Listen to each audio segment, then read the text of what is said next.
কোনো একটা প্রোডাক্ট, মানে এই চ্যাপ্টারটা যে আমি শিখছি কি কারণে শিখছি সেটাই তো আমাকে জানতে হবে। আমরা এতদিন ধরে যে কষ্টের যে ফার্স্ট চ্যাপ্টারটা আলোচনা করলাম, সেকেন্ড চ্যাপ্টার আলোচনা করলাম, আজকে থার্ড চ্যাপ্টারে চলে এসেছি। ঠিক আছে, তো দেখো দেখতে দেখতে ফার্স্ট চ্যাপ্টার সেকেন্ড চ্যাপ্টার শেষ হয়ে গেল, থার্ড চ্যাপ্টারে একটু টাইম লাগবে। তো বাকি চ্যাপ্টার তো আমাদের করাই আছে, আর কষ্টের যে বাকি চ্যাপ্টারগুলো সেগুলো করা আছে, শুধু থার্ড চ্যাপ্টারটাই করানো নেই কষ্টের, বাকি চ্যাপ্টারগুলো সব কষ্টের করানো আছে। ঠিক আছে, তারপর আমরা ট্যাক্সে চলে যাবো। দেখো এই ধরো এটা একটা মার্কার পেন, ঠিক আছে। আমার ধরো একটা কারখানা আছে, ঠিক আছে, আমার ধরো কারখানা আছে, আমি কারখানার মালিক। আমি জানতে চাই, মানে বিজনেসটার পুরো বিজনেসের মালিক আমি, ঠিক আছে। আমি জানতে চাই আমার কোম্পানির যে অ্যাকাউন্টেন্ট আছে, ঠিক আছে, তার কাছে আমি জানতে চাই যে তুমি বলো আমার এই একটা মার্কার পেন তৈরি করতে কত টাকা খরচ হয়েছে। তুমি যদি বলতে পারো তাহলেই তো আমি মার্কার পেন যখন মার্কেটে বেচবো, আমি তো জানতে চাই এই মার্কার পেন তৈরি করতে কত টাকা খরচ হয়েছে। তুমি যদি বলো এত টাকা খরচ হয়েছে, সাপোজ তুমি যদি বলো 5 টাকা খরচ হয়েছে, তাহলে তো আমি কিছু একটা 1 টাকা বা 2 টাকা প্রফিট রাখবো, তারপর তো মার্কেটে বেচবো মার্কার পেনটা। তো তুমি বলো, তো তখন ওই অ্যাকাউন্টেন্ট বললো আমার পক্ষে বলা সম্ভব নয়, কারণ একজন অ্যাকাউন্টেন্ট বলতে পারেন, এর জন্য কোম্পানিকে নিয়ে আসতে হয় কি একজন কস্ট অ্যাকাউন্টেন্টকে নিয়ে আসতে হয়। সেই কস্ট অ্যাকাউন্টেন্টের কাজ কি, ও বের করে দেবে এই একটা মার্কার পেন তৈরি করতে কত টাকা খরচ হয়েছে, এবং সে কিভাবে বের করবে সেটাই হচ্ছে আমরা শিখবো। সেটাই হচ্ছে আমরা শিখবো কি করে বের করে দেবে, আর এটাকেই বলা হয় কস্ট শিট। কস্ট শিট, ঠিক আছে। তো তো দেখো তোমরা যারা ইয়েতে পড়ছো, দেখো তোমরা যারা অ্যাকাউন্টেন্সি পড়ছো, ঠিক আছে, অ্যাকাউন্টেন্সি, তোমরা প্রফিট কবে বের করবে জানো? তোমরা দেখবে ক্লাস 11 এ সবার যে শেষ চ্যাপ্টার আছে ফাইনাল অ্যাকাউন্ট বলে একটা চ্যাপ্টার আছে, সেই চ্যাপ্টারে বের করবে একটা বছর বিজনেস করে বিজনেসে কত টাকা প্রফিট বা লস হলো, সেটা তোমরা 11 এর লাস্টে গিয়ে শিখবে। আর আমাদের কস্ট কি বলছে, প্রথমেই তোমরা এটা শিখে নিচ্ছ কোনো একটা প্রোডাক্ট তৈরি করতে, ঠিক আছে, কত টাকা খরচ হয়, এবং তারপর ওই প্রোডাক্টটা মার্কেটে বেচবে, বেচে কিছু একটা প্রফিট হবে, কত টাকা পাবে সেইগুলোই জানতে চায়। তার মানে একজন যে কোম্পানিতে কস্ট অ্যাকাউন্টেন্ট, সে তার কোম্পানির মালিককে বলে দিয়েছে স্যার আপনার এই মার্কার পেনটা তৈরি করতে এত টাকা খরচ হয়েছে, ঠিক আছে। সেই যেই শীটের মাধ্যমে ও দেখাবে, একটা শীটের মাধ্যমে দেখাবে, সেই শীটটাকেই বলা হয় কস্ট শীট। দেখো কি লিখেছে, cost sheet is the technique. Cost sheet হচ্ছে একটা টেকনিক বলতে পারো, বা বলতে পারো একটা মেথড, ঠিক আছে, একটা টেকনিক বলতে পারো, একটা মেথড বলতে পারো, to find out cost of a product. এই মার্কার পেনটা তৈরি করতে কত টাকা খরচ করা হয়েছে, ঠিক আছে, বা কত টাকা খরচ হয়েছে, এটার একটা টেকনিক বলতে পারো, এটার একটা মেথড বলতে পারো, এটাই হচ্ছে কস্ট শীট। তো বুঝে গেলে, cost is also known as, ঠিক আছে, single costing, unit costing, output costing. আচ্ছা কস্ট শীট, আমার তোমাদের বইতে যত কস্ট শীট আছে দু রকমের ফরম্যাটের অঙ্ক হয়, একটা তো হয় সিম্পল ফরম্যাট, আর একটা থাকে তোমার ডিটেল ফরম্যাট। আজকের ভিডিওতে আমরা সিম্পল ফরম্যাট নিয়ে আলোচনা করব, পরের ভিডিওতে আমরা ডিটেল ফরম্যাট নিয়ে আলোচনা করব। তো আশা করি বুঝতে পেরেছো। চলো সিম্পল ফরম্যাটটা লিখে দিই। আরে ভেবো না আমি মুখস্থ লেখাবো, আরে একদমই মুখস্থ লেখাবো না, কিছুক্ষণ আগে যেটা নিয়ে আলোচনা করলাম ওটাই সিম্পল ফরম্যাটে তুলে ধরবো তোমাদের সামনে। তো দেখো লেখো,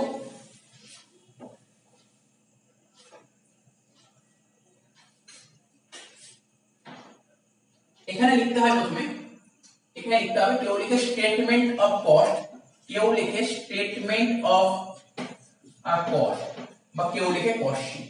কি বললাম, যদি তোমরা স্টেটমেন্ট অফ কস্ট লেখো বা লিখতে পারো স্টেটমেন্ট অফ কস্ট বা কস্ট শীট লিখতে পারো, যে কোনো একটা। কি বললাম, স্টেটমেন্ট অফ কস্ট বা কস্ট শীট, যে কোনো একটা। স্টেটমেন্ট অফ কস্ট, বা এটা যদি না লেখো তাহলে কস্ট শীট, দুটো লিখলে হবে না, যে কোনো একটা লিখতে হবে, হয় স্টেটমেন্ট অফ কস্ট না হলে কস্ট শীট। নিচে লিখতে হয় ফর দা ইয়ার এন্ডেড, কি লিখবো, ফর দা ইয়ার এন্ডেড। ইয়ার থাকলে ইয়ার, যদি বলে দেয় মান্থ এন্ডেড তখন লিখবে মান্থ এন্ডেড, যদি বলে দেয় পিরিয়ড এন্ডেড লিখবে পিরিয়ড এন্ডেড। আরে যেমন বলবে তেমন লিখবে, যেমন বলবে তেমন লিখবে, for the year ended dot dot dot. এই কোণে, এই কোণে তোমাকে লিখতে হবে, এই কোণে তোমাকে লিখতে হবে নাম্বার অফ ইউনিট প্রোডিউসড। কি লিখবে এখানে, এখানে লিখবে নাম্বার অফ ইউনিটস প্রোডিউসড, অর্থাৎ এই বছর কতগুলো মার্কার পেন তৈরি করেছে সেটা লিখবে। ঠিক তার নিচে লিখবে সোল্ড, কতগুলো সোল্ড করেছে এই বছর সেটা লিখবে। যতগুলো বলে দেবে ততগুলো লিখবে, যদি না বলে দেয় কোশ্চেন মার্ক দিয়ে দেবে। আরে অসুবিধা কোথায়, ইজি জিনিস। এইবার আমি তোমাদের সামনে ফরম্যাটটা তুলে ধরছি।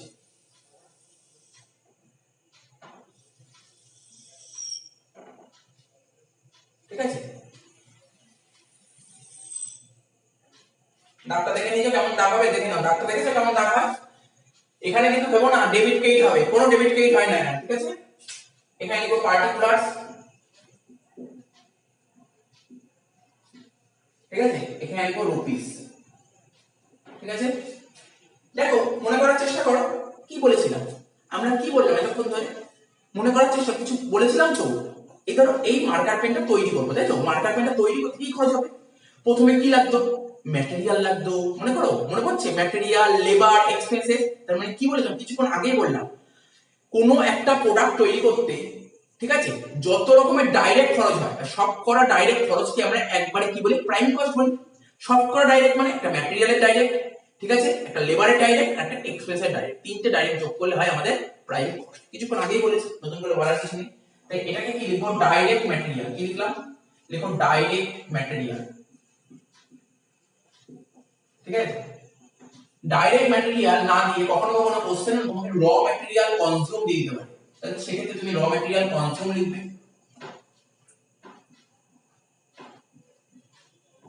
ঠিক আছে। যেটা দিয়ে দেবে কোশ্চেন তোমাকে সেটাই লিখতে হবে। তো যত টাকা দেবে সেই টাকাটা এখানে বসিয়ে দেবে, টাকার উপরে টাকা বসিয়ে দেবে, ঠিক আছে। তারপরে কি লিখতাম, তারপরে লিখতাম ডাইরেক্ট লেবার, মনে পড়ছে, ডাইরেক্ট লেবার।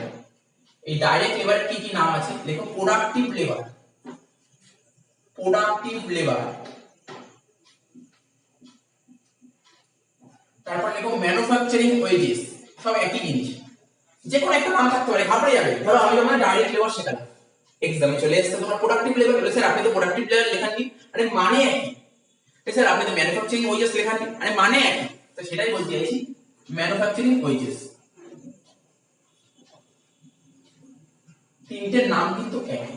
তারপর কি, ডাইরেক্ট এক্সপেন্সেস, তাহলে তিনটে ডাইরেক্ট হয়ে গেল, তিনটে ডাইরেক্ট আমাদের হয়ে গেল, তিনটে ডাইরেক্ট। ডাইরেক্ট এক্সপেন্স, ডাইরেক্ট এক্সপেন্সের আরেকটা নাম চার্জেবল এক্সপেন্সেস। কি বললাম, চার্জেবল এক্সপেন্সেস, দেখো। তো তিনটে ডাইরেক্ট যোগ হয়ে গেল, যোগ করে কি হয়, এটাকে বলে প্রাইম কস্ট। কি বলে, তিনটে যোগ করব, যোগ করে যেটা বেরোবে তাকে বলে প্রাইম কস্ট, ঠিক আছে।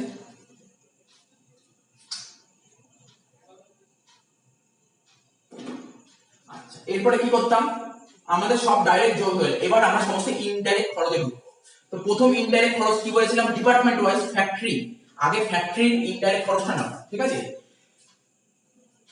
প্রাইম কস্টের সঙ্গে আমরা কি যোগ করতাম, আমরা যোগ করতাম ফ্যাক্টরি ওভারহেড। কি বলেছিলাম, ফ্যাক্টরি ওভারহেড, মানে ফ্যাক্টরিতে যত রকমের ইনডাইরেক্ট খরচ সব খরচ এখানে যোগ করব, তাই লিখলাম ফ্যাক্টরি ওভারহেড, ঠিক আছে। যোগ করে দাও, যোগ করে যেটা হয়, এটা কিন্তু সিম্পল ফরম্যাট করা আছে, এই জন্য এত একটা একটা করে আইটেম, যখন ডিটেইল ফরম্যাটে পরের ভিডিওতে করব তখন আরো অনেক আইটেম হবে। তো প্রাইম কস্টের সঙ্গে এই ফ্যাক্টরি ওভারহেড যোগ করি, তাহলে তাকে কি বলে, ওয়ার্ক কস্ট। কি বলে, ওয়ার্ক কস্ট, ঠিক আছে। এইবার কি করব, এইবার আমরা চলে যাও, এইবার ওয়ার্ক কস্টের সঙ্গে আমরা অফিসিয়াল খরচ যোগ করব, অফিস, দেখো office and administration overhead, office and administration overhead, office and administration overhead, ঠিক আছে, অফিস এন্ড অ্যাডমিনিস্ট্রেশন ওভারহেড।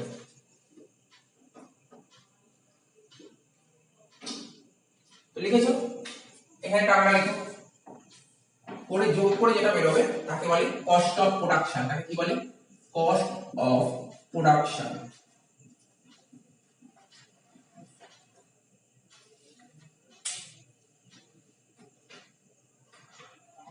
ঠিক আছে।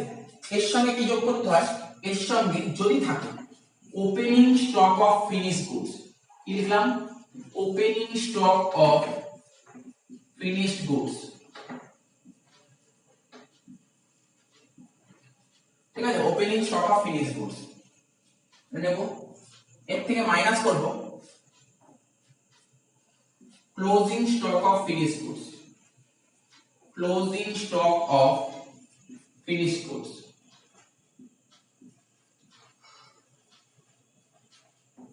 ঠিক আছে। ম্যাক্সিমাম স্টুডেন্ট দেখেছি যখনই কস্ট শিট দেয় এই closing stock of finished goods গিয়ে আটকে যায়। বুঝিয়ে দেবো কি করে করতে হয়, একদম ইজি কনসেপ্ট শিখিয়ে দেবো। তো দেখো এখানে লিখে দিলাম এটা কিন্তু বিয়োগ, দেখো এটা কি সাইন আছে, এখানে বিয়োগ সাইন আছে, বিয়োগ বিয়োগ, এই একটাই মাইনাস আছে এখন পর্যন্ত, তাহলে বিয়োগ যেটা থাকবে এটা ব্র্যাকেটে রাখবো, ব্র্যাকেটে বিয়োগ মানে বুঝতে পারো ব্র্যাকেট।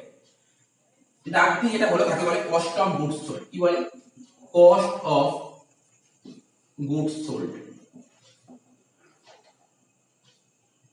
ঠিক আছে, কস্ট অফ গুডস সোল্ড হয়ে গেল। এরপরে আমরা কি করব, এর সাথে যোগ করতে হয় সেলিং খরচ, সেলিং খরচ যোগ করব, কি লিখবো selling and distribution overhead, selling and distribution overhead,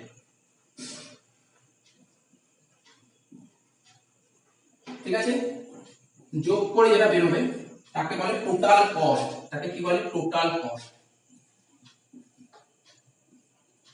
হয়ে গেল। এর সাথে আমরা কি যোগ করব, এর সাথে আমরা প্রফিট যোগ করব, ওই বললাম আগেই বলেছিলাম প্রফিট হলে যোগ আর লস হলে বিয়োগ, করে যেটা বেরোবে তাকে বলে সেলিং প্রাইস, কি বলে সেলিং প্রাইস। তো আশা করি হয়ে গেল, একটু কেন, ঠিক আছে। এই হচ্ছে কস্ট শিটের ফরম্যাট, সিম্পল ফরম্যাট, একদম ইজি, একদম ইজি। এবার একটা অঙ্ক করাবো তাহলে পুরো ক্লিয়ার হয়ে যাবে, ঠিক আছে।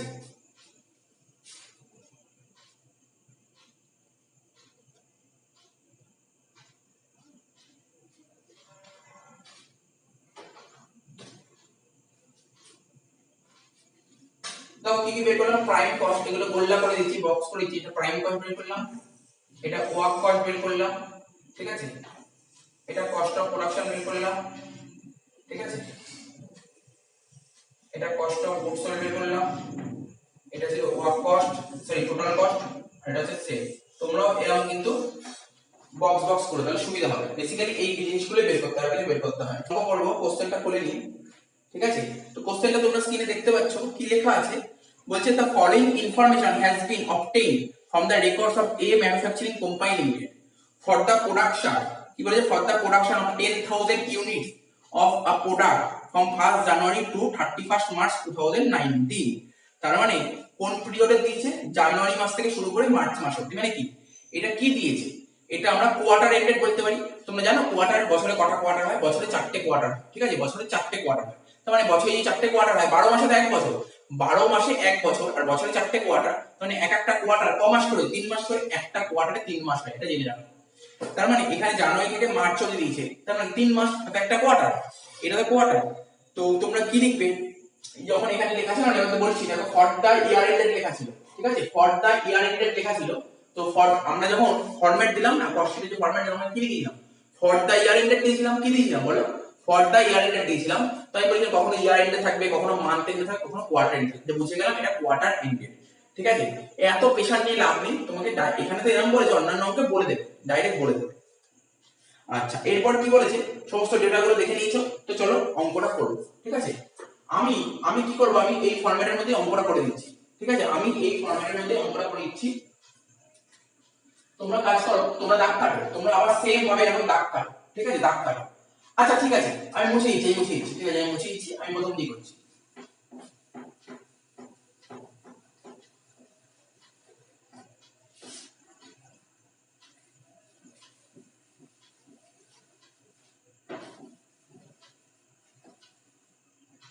ঠিক আছে, তো তোমরা দাগ কেটে নিয়েছো, দেখো তোমরা দাগ কেটে নিয়েছো আশা করি। তো এখানে কি লিখবে, হয় স্টেটমেন্ট অফ কস্ট নাই কস্ট শিট, আমি স্টেটমেন্ট অফ কস্ট লিখলাম, কস্ট শিটটা লিখলাম, ঠিক আছে, কি লিখলাম আমি স্টেটমেন্ট অফ কস্ট, ঠিক আছে, স্টেটমেন্ট অফ কস্ট লিখলাম। এবার কি বলেছে, ফর দা ইয়ার এন্ডেড, না কোশ্চেনে ফর দা ইয়ার এন্ডেড বলেন, জানুয়ারি থেকে মার্চ মানে কোয়ার্টার দিয়েছে, তার মানে কি লিখবো, ফর দা কোয়ার্টার এন্ডেড, এখানে লিখবো কি কোয়ার্টার এন্ডেড, কোয়ার্টার এন্ডেড কত তারিখ, 31শে মার্চ দিবে, 31st মার্চ। এবার কোশ্চেনটা দেখি কি বলেছে, একটু ভালো করে দেখে নিই, 31st মার্চ 2019, এখানে লিখো 2019, হয়ে গেল এটা। এইবার দেখো একটা করে বলি, কি বলেছিল প্রথমে, বলেছিল কি, আমি বলেছিলাম প্রথমে কোশ্চেন পড়ে দেখে নিতে হবে নাম্বার অফ ইউনিট প্রোডিউস কত দিয়েছে, নাম্বার অফ ইউনিট সোল্ড কত দিয়েছে।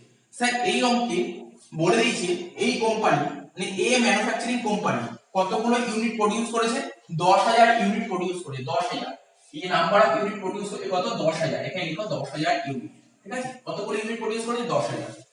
তাহলে সেল কতগুলো করেছে, সেল কতগুলো করেছে, তো সেল তো কিছু বলেনি, তার মানে কি বলবো, যতগুলো ইউনিট প্রোডিউস করে ততগুলোই সেল করেছে, ঠিক আছে, যতগুলো ইউনিট প্রডিউস করি ততগুলো সেল করি। যদি কোশ্চেনে বলে না দেয় সেল কত ইউনিট করেছে, তাহলে তোমরা কি বলবে, স্যার যতগুলো প্রোডাকশন করেছে ততগুলোই সেল করেছে। ঠিক আছে, হয়ে গেল। আচ্ছা তোমরা না, আমি একটা জিনিস এখানে লেখার জায়গা নেই বলে লিখতে পারলাম না, এই যে স্টেটমেন্ট অফ কস্টের উপরে লিখবে ইন দা বুকস অফ, যেমন জার্নালে শিখেছিলাম ইন দা বুকস অফ, কোম্পানির নাম কি ছিল sir A manufacturing company limited, লিখবে in the books of A manufacturing company limited. তো হয়ে গেল, চলো অঙ্কটা করি। এবার অঙ্কটার দিকে আসি না, অঙ্কটা করা যাক, অঙ্কটা করা যাক। কি কি বলেছে এক একটা করে পয়েন্ট করব আর বলবো। প্রথমে বলেছে স্যার র ম্যাটেরিয়াল কনজিউম, কি বলেছে প্রথমে, র ম্যাটেরিয়াল কনজিউম। দেখো কিছুক্ষণ আগে আমি বললাম যার নাম ডাইরেক্ট ম্যাটেরিয়াল তার নামই র ম্যাটেরিয়াল কনজিউম। তোমরা প্রথমে কস্ট শীট করার সময় তোমাকে সব করা ডাইরেক্ট খরচগুলো আগে করতে হবে, ঠিক আছে। তার মানে প্রথম প্রথম ডাইরেক্ট খরচ কি হয়, যে কোনো প্রোডাক্ট তৈরি করতে গেলে প্রথম ডাইরেক্ট খরচ হয় তোমার র ম্যাটেরিয়াল, অর্থাৎ র ম্যাটেরিয়াল কনজিউম তোমাকে বলে দিয়েছে, এটাই হচ্ছে আমাদের ডাইরেক্ট ম্যাটেরিয়াল। তাহলে দেখো র ম্যাটেরিয়াল কনজিউম, এটাই কিন্তু ডাইরেক্ট র ম্যাটেরিয়াল কনজিউম। কত টাকা বলেছে, র ম্যাটেরিয়াল কনজিউম কোশ্চেনে তোমাকে বলে দিয়েছে 4.5 লাখ টাকা, দেখো 4.5 লাখ টাকা, 4,50,000 আউটারে বসিয়ে দাও। আর কি বলেছে, ওয়েজেস পেড, এই যে শুধু যে ওয়েজেস পেড বলেছে এটাই হচ্ছে ডাইরেক্ট ওয়েজেস, এটাই হচ্ছে আমাদের ডাইরেক্ট ওয়েজেস। তাহলে এখানে দেখো ডাইরেক্ট ওয়েজেস বলে লিখো, ডাইরেক্ট ওয়েজেস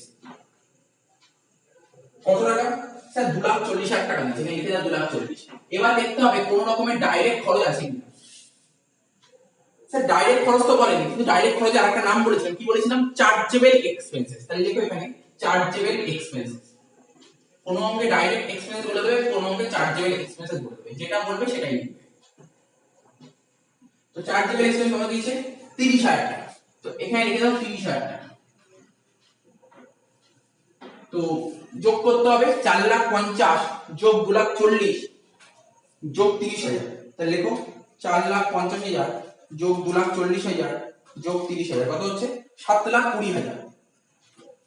এখানে লিখো 7,20,000। দেখো আমি কি বলেছিলাম, আমি বলেছিলাম তিনটে ডাইরেক্ট যোগ করে তাকে বলে প্রাইম কস্ট, তাহলে এখানে লিখবো কি প্রাইম কস্ট। হয়ে গেল। এরপরে কি করতে হয়, এরপরে সমস্ত ইনডাইরেক্ট খরচগুলো দেখতে হবে কি কি আছে। প্রথম ইনডাইরেক্ট খরচ হচ্ছে ফ্যাক্টরি। দেখো ফ্যাক্টরিতে কত টাকা খরচ হয়েছে, তাই এখানে লিখো ফ্যাক্টরি ওভারহেড, বলে দিয়েছে ফ্যাক্টরি ওভারহেড তোমার খরচ হয়েছে 1 লাখ টাকা, তো এখানে লিখো ফ্যাক্টরি ওভারহেড, এখানে লিখো ফ্যাক্টরি ওভারহেড কত টাকা 1 লাখ টাকা। তো 7,20,000 সঙ্গে যদি 1 লাখ টাকা যোগ করি কত হচ্ছে 8,20,000। এটা হচ্ছে তোমার ওয়ার্ক কস্ট, ওয়ার্ক কস্ট, কেউ কেউ ওয়ার্ক কস্ট বলে, কেউ কেউ ফ্যাক্টরি কস্ট বলে, ব্যাপারটা এক। তারপর কি হয়, ওয়ার্ক কস্টের পর তোমার চলে যাবে অফিসিয়াল খরচ। এখানে অফিসিয়াল খরচের নাম কি দিয়েছে স্যার অ্যাডমিনিস্ট্রেটিভ ওভারহেড, লিখো অ্যাডমিনিস্ট্রেটিভ ওভারহেড, অ্যাডমিনিস্ট্রেটিভ ওভারহেড কত টাকা দিয়েছে অ্যাডমিনিস্ট্রেটিভ ওভারহেড। দেখো কোশ্চেনটা পড়ো, স্যার কোশ্চেনে অ্যাডমিনিস্ট্রেটিভ ওভারহেড বলে দিয়েছে 50,000 টাকা, তো লিখে দাও 50,000 টাকা। 8,20,000 সঙ্গে 50,000 টাকা যোগ করি কত হচ্ছে 8,70,000। এটাকে বলা হয় কি কস্ট অফ প্রোডাকশন, এটাকে বলা হয় কস্ট অফ প্রোডাকশন। আচ্ছা কস্ট অফ প্রোডাকশন বেরিয়ে গেল। এইবার কস্ট অফ প্রোডাকশন যে বেরিয়ে গেল, তারপর কি খরচ দিয়েছে, তারপরে সেলিং খরচ দিয়েছে। দেখো তোমরা বলে কস্ট অফ প্রোডাকশনের মধ্যে sir cost of goods sold হয়, কখন কস্ট অফ গুডস সোল্ড হবে, যদি ফিনিশ গুডস থাকে, অন্তত ফিনিশ গুডস নেই তাই কস্ট অফ গুডস সোল্ড হবে না। তার মানে তোমরা চলে যাবে এরপরে সেলিং, সেলিং খরচে চলে যাবে। তাহলে লেখো এখানে সেলিং এন্ড ডিস্ট্রিবিউশন ওভারহেড, লেখো selling and distribution overhead, selling and distribution overhead, ঠিক আছে। সেলিং এন্ড ডিস্ট্রিবিউশন ওভারহেড কত টাকা দিয়েছে selling and distribution overhead sir 15,000 আর 10,000 দুটোই দিয়েছে। তাহলে 15 আর 10,000 যোগ করলে কত হচ্ছে 25,000, এখানে লিখো 25,000 যোগ করো 8,95,000। এটাকে বলা হয় কি টোটাল কস্ট, এটাকে বলা হয় টোটাল কস্ট, ঠিক আছে। টোটাল কস্ট বেরিয়ে গেল। এইবার দেখো এর সঙ্গে কি যোগ করতে হয় স্যার, টোটাল কস্টের সঙ্গে যদি আমরা প্রফিট যোগ করি তাহলে আমাদের সেল বেরোবে, সেল। টোটাল কস্ট আর প্রফিট যোগ করলে সেল বেরোবে। বলো সেল কত দিয়েছে অঙ্কে, স্যার অঙ্কে সেল বলেছে 10 লাখ টাকা, সেল বলেছে কত 10 লাখ টাকা। তো সেলের সোজাসুজি টাকা লিখবে, সেলের সোজাসুজি 10 লাখ লিখবে, 10 লাখ লিখে এটা ক্লোজ করে দাও। তো বলো তোমরা নিজেরাই ভাববে, দেখো তোমরা বলে স্যার আপনি আগে কি করে বললেন প্রফিটই হবে, লস তো হতে পারে, আপনি আগে কেন লিখলে প্রফিট? ঠিক আছে মুছে দিলাম, লিখি, আমি জানি না প্রফিট হবে না লস হবে, মুছে দিলাম। তো টোটাল কস্ট 8,95,000 আর সেল কত 10 লাখ। তো বলো প্রোডাক্ট তৈরি করতে আমার খরচ বেশি হয়েছে, খরচ কত হয়েছে স্যার? প্রোডাক্টটা তৈরি করতে খরচ হয়েছে 8,95,000, কিন্তু এই প্রোডাক্টগুলো মার্কেটে বেচে কত টাকা পেয়েছে স্যার? 10 লাখ টাকা। তাহলে বেশি দাম পেয়েছে না কম দাম পেয়েছে? স্যার বেশি দাম পেয়েছে। আর বেশি হলে যদি আমরা বেশি দামে বেচতে পারি তাহলে সেল যদি বেশি হয় তার মানে কি আমার প্রফিট। আবার বলে দিচ্ছি শোনো, প্রোডাক্টটা তৈরি করতে আমার এত টাকা খরচ হয়েছে আর প্রোডাক্টটা বেশি 10 লাখ টাকা, ঠিক আছে? তার মানে এই প্রোডাক্টটা বেশি আমার প্রফিট হয়েছে, তাই তো?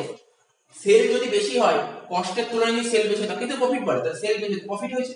কত টাকা প্রফিট? 1,05,000 টাকা প্রফিট হয়েছে। কত টাকা? 1,05,000 টাকা প্রফিট হয়েছে, ঠিক আছে? এইবার আমরা লিখি প্রফিট। তাহলে বুঝতে পারলে যদি কম পেতাম, যদি সেলের তুলনায় খরচ যদি বেশি হতো তখন লস হতো, আর এখানে প্রফিট হচ্ছে, তাই তো। তাহলে আশা করি অঙ্কটা বুঝতে পারলে। এটা বুঝতে পারলে অনেকে এখানে প্রফিটের ব্যাপারে লিখে যায় ব্যালেন্সিং ফিগার, তোমরাও লিখবে ব্যালেন্সিং ফিগার। কি করে বের করলাম? এটা ব্যালেন্স করে বের করলাম। তাও বলছি যদি বুঝতে অসুবিধা হয় এখানে দেখিয়ে দিচ্ছি, 10 লাখ টাকা থেকে 8,95,000 বাদ দিয়ে হয়ে গেল 1,05,000। আশা করি বুঝতে পেরেছো, অঙ্কটা টুকে নাও।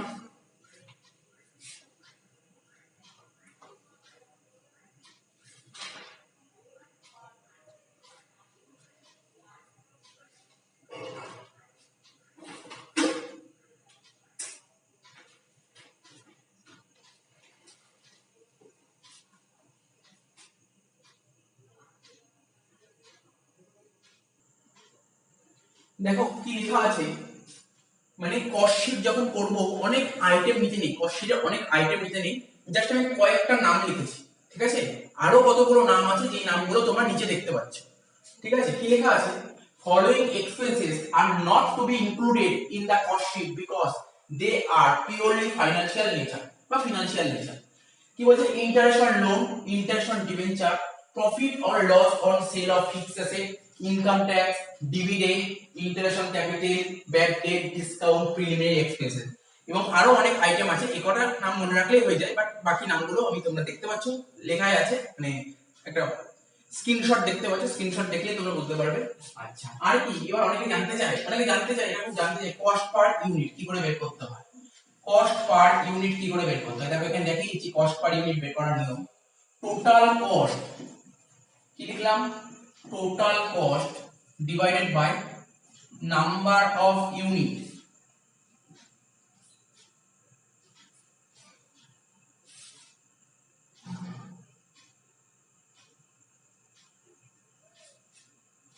নাম্বার অফ ইউনিট সোল্ড, ঠিক আছে? নাম্বার অফ ইউনিট সোল্ড, যতগুলো ইউনিট বেচেছি, ঠিক আছে, সেটা দিয়ে টোটাল কস্টকে ভাগ করে দিই, তাহলে বেরিয়ে যাবে তোমার কস্ট পার ইউনিট।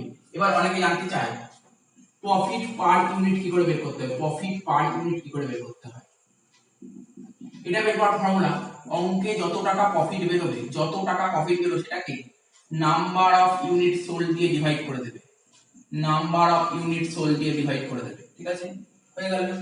কখনো জানতে চাই সেলিং প্রাইস পার ইউনিট, এটা কি করে বার করবে? কখনো জানতে চাই সেলিং প্রাইস পার ইউনিট, এটা কি করে বের করবে?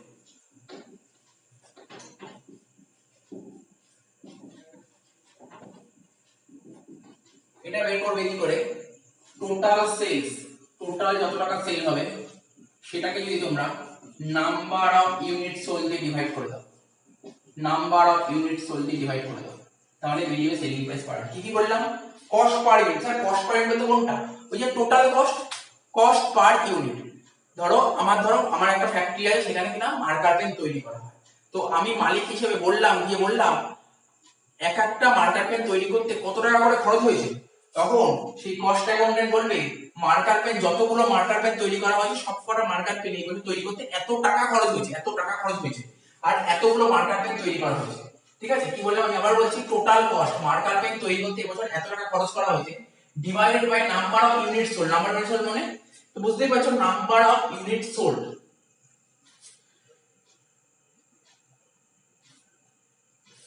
তো কস্ট পার ইউনিট বের করার ফর্মুলা আছে তোমার টোটাল কস্ট কি নাম্বার অফ ইউনিটস দিয়ে ডিভাইড করে দিই, তাহলে বেরিয়ে যাবে কস্ট পার ইউনিট। ঠিক আছে, এটা কেন নাম্বার অফ ইউনিটস সোল্ড লেখা হলো এর পরবর্তী অঙ্কগুলো করলে তোমরা বুঝিয়ে যাবে কেন সোল্ড হয়েছে, পরবর্তী ক্লাসে বুঝিয়ে যাবে। আচ্ছা, প্রফিট পার ইউনিট। প্রফিট কিসের উপর হয়? যতগুলো ইউনিট বেচবো, যতগুলো পেন বেচবো তার উপরে তো প্রফিট হবে, তাই এখানে নাম্বার অফ সোল্ড দিয়ে ভাগ করতে হয়। সেলিং প্রাইস পার ইউনিট, আমি যত টাকার পেন বেচেছি উপরে লিখবো যত টাকার পেন বেচেছি, নিচে হবে যতগুলো পেন বেচেছি। হয়ে গেল, আশা করি বুঝতে পারলে।